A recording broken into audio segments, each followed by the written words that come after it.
So many great mice to choose from. Where do you even start? You could watch all the reviews on YouTube, but to speed the process up, there is now a search on my website.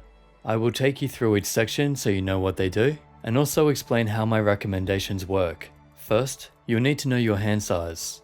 If you want to know your measurement, get a piece of paper, hopefully one that you're going to recycle anyway. Put your hand flat like this, then try to draw around where your hand is actually touching. So you'll need to put the pen on an angle. So draw around your middle fingertip and also the back of your palm. And for the width, do the same, just make sure all your fingers are together, including your thumb. And we're basically after that measurement from the thumb knuckle over to the little finger knuckle. Then just get a ruler and measure between the points. Notice I needed a few lines for the thumb. That's because I wasn't drawing it in the right place. So again, make sure the pen is on an angle. And with these measurements, you'll know your hand size for the search. Then just choose either centimeters or inches, and then put them in. Mine is about 18.3 centimeters long and 9.2 centimeters wide. Now you'll see the next option is to search leniency. These recommendations are based on the 60% rule. It's just a rule that I came up with that I think is pretty good for a base recommendation. I've been doing these reviews for over 4 years, and I started because I realized I aimed better with smaller mice. Really, the smaller the mouse, the better you can probably aim. But if it gets too uncomfortable, then obviously you'll cramp up and you won't play well. So it's about finding balance. And 60% seems to be a good balance to work with, but you still need to work out what's right for you. Maybe you need a little bigger, or maybe you can handle a little smaller. It's up to you. That said, it took me 3 weeks to get used to the Razor Diamondback, so make sure you give each mouse some time too. And also, there isn't always going to be a mouse with the right dimensions for you. That's where leniency comes in. The leniency increases the search range. So if you don't get any results, that means I haven't reviewed any mice that fit your exact dimensions. Just keep choosing higher leniency until you see some results.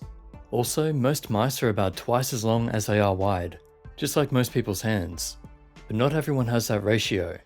So here's my hand size guide table that I use in reviews. And you'll see the note. Choose the hand size between your two measurements. So if your hand length is 18 centimeters or 7.1 inches, and your hand width is 10 centimeters or 3.9 inches, then you would choose 19 by 9.5 centimeters. See? In between the two. Although I think the most important measurement is the width.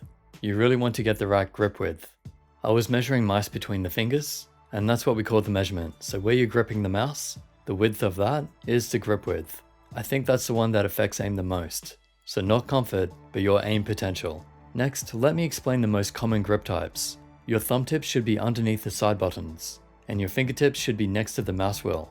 And on the other side, the ring finger is usually at the front of the mouse, while the little finger is in the middle. Fingertip and claw grip are both basically holding the mouse in fingertips like this, so your palm doesn't touch, although mine does at the back here.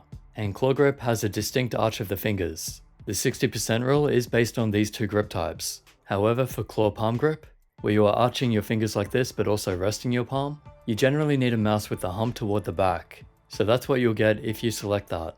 And palm grip needs a bigger mouse, which is a big reason why I don't recommend palm grip, because I believe using smaller mice increases your aim potential. But if you really want to use palm grip, then you can. But all of the mice shown will be pretty big.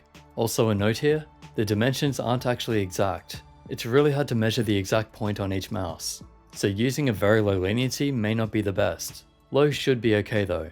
And for the options, you can choose whether the mouse is wireless or not, if it's made for left-handers, and if you need a certain amount of buttons, you can enter a minimum.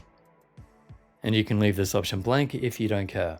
So that's the search, which should be a good starting point to give you some ideas. You can then watch the reviews by clicking the links, but the main things to focus on are the shape, weight, cable, and also latency. The sensors in the top mice these days are so good they're not even worth talking about. Still something you should pay attention to, just make sure it does have a top optical. If it isn't, I'll mention it in the review somewhere. But the top opticals are seemingly flawless. You can pretty much ignore all the marketing. As in, don't choose one that has 18,000 dpi instead of 16,000 dpi because you think that 2,000 dpi is going to matter. It doesn't, ignore it. You should be buying the mouse with the best shape and size for your grip style and hand size. I usually explain the shape in the reviews. The cables we're using now are super flexible and soft. They almost feel wireless, so really not a concern there. And as for the weight, we're trying to go as light as possible. Shape is the most important factor, but weight is also up there. The theory goes that the less strength you need to move something, even as light as 100 grams, the easier it is to be precise with it. So we want as light as possible. Some people argue that more weight steadies their aim. I don't believe this is true for most people. As for the button latency, I do test it and I've had it verified by some companies that my results are pretty accurate. As long as it's under 4 milliseconds, it should be okay. So that's my advice. Measure your hand, go to the search page, watch the reviews for each mouse, then see what you think is best. I'll try to keep the website up to date, but it's impossible to review every mouse. So give me time and also have a look around for other mice that might suit you. Hope that helps. I'll leave all the links in the description for the search, website, and ways you can help support what I do. And as always, subscribe, like and share this video, and I'll catch you in the next.